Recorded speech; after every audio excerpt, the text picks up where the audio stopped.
Здравствуйте! Сегодня мы с вами поговорим об очень актуальной для студентов услуге – справке на получение социальной стипендии. Как оказалось, не все студенты знают, где и как оформить данную справку. На самом деле все очень просто. Ее можно оформить на региональном портале государственных и муниципальных услуг e-yakutia.ru. Для этого вам понадобится всего два документа – это паспорт и справка с места учебы.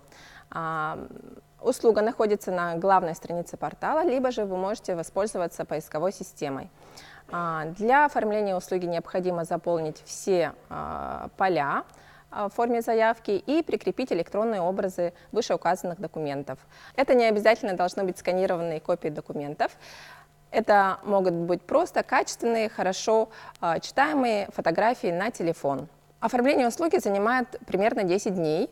Далее вы в личный кабинет на портале получите информацию о дальнейших действиях. Вам необходимо будет подойти в управление социальной защиты с документом, получить справку и далее представить данную справку по месту учебы. Важным условием получения услуги является, что либо сам студент, либо члены его семьи являются получателями государственной социальной поддержки. Это может быть, например, если мама получает пособие на ребенка, либо же если члены семьи получают субсидию на оплату жилищно-коммунальных услуг. Также важно отметить, что получить электронную услугу можно в случае, если вы являетесь зарегистрированным пользователем портала госуслуг, то есть имеете подтвержденную учетную запись. Зарегистрироваться на портале госуслуг можно в возрасте с 14 лет, пройти регистрацию с каждым годом становится все легче и легче. Сейчас это можно сделать самостоятельно, если вы являетесь держателями карты Сбербанк, Почта банка, либо же банка Тинькофф.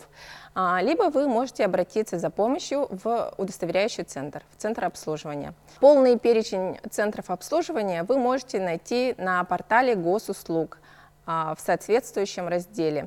Также на региональном портале госуслуг вы можете найти полную информацию по данной услуге в разделе «Часто задаваемые вопросы». В разделе «Инструкции» вы можете найти подробную пошаговую инструкцию, как оформить данную услугу.